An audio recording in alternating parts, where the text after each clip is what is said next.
We begin the day with an American voice of solidarity with Ukraine, a voice that has gone silent. Over the weekend, U.S. Senator Lindsey Graham died following what his office described as a brief and sudden illness. He was 71. Graham was an outspoken advocate of a stronger, more interventionist U.S. foreign policy.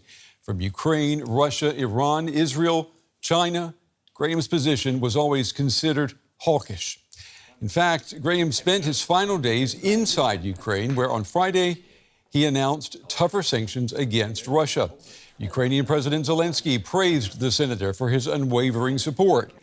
Graham was also a staunch supporter of U.S. President Trump, considered one of the few lawmakers who had the ear of the president. Mine for a long time. We don't always agree, but that's okay too. But he's a great guy, a great politician, actually, and a terrific person who loves the estate, Senator Lindsey Graham. Thank you, Lindsey. Thank you.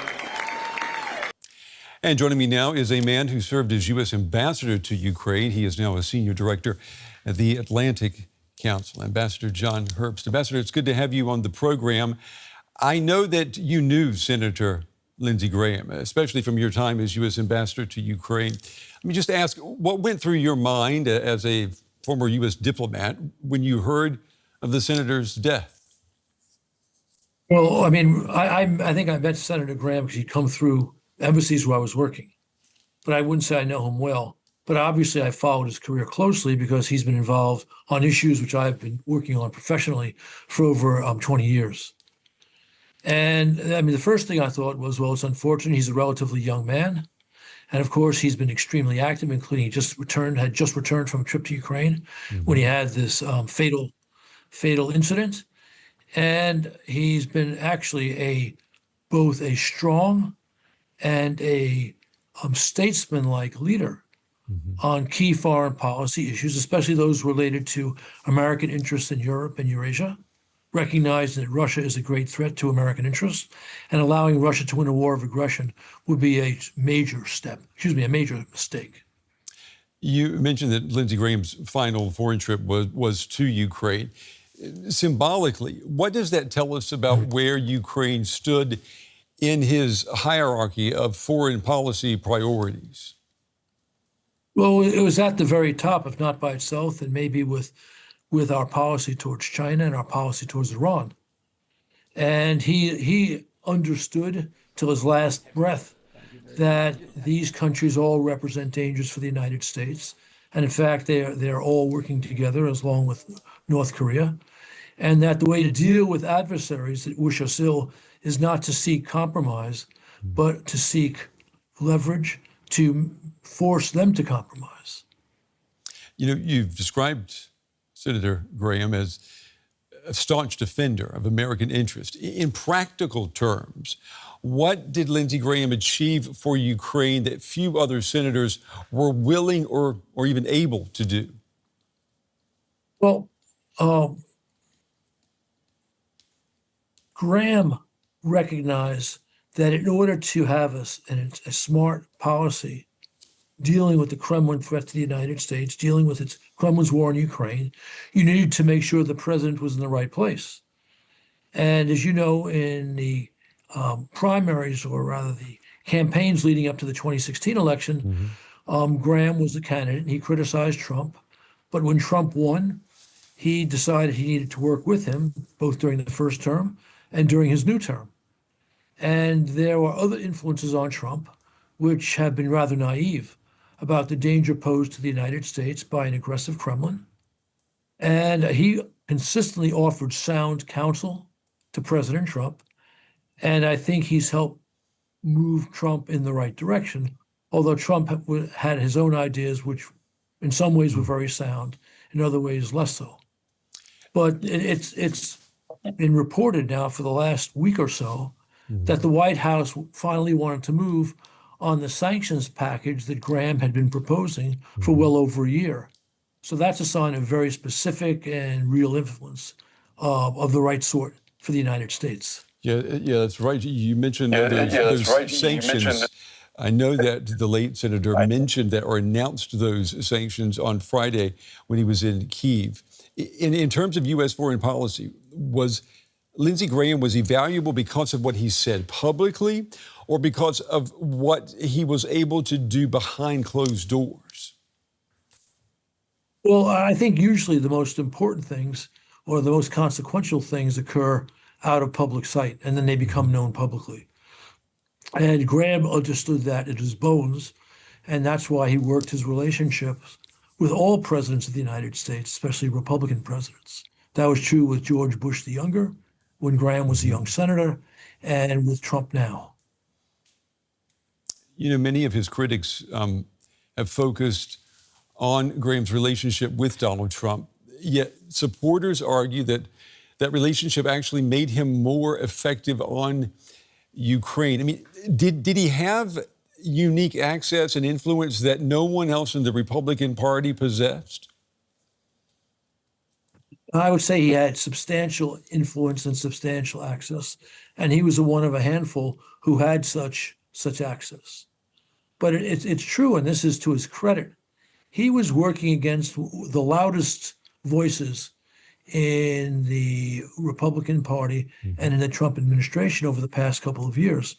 Voices which did not understand how dangerous Russia is to American interests, how important the stability and security of Europe is to American security and prosperity.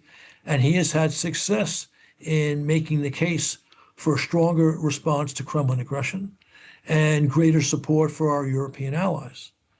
And again, that made him, put him in not such an easy political position, but one which he managed expertly. He leaves big shoes to be filled. I'm sure you would agree with that. Who can fill those shoes? Well, I don't know if there's any single person who will step up, because he managed to maintain a good relationship with the president when he was sometimes suggesting the president take an alternate course. And that requires a great deal of skill in any circumstance. But it's also true that polls have demonstrated that well over 60, maybe even 70% of Republicans in Congress understand that Russia is a danger to the United States.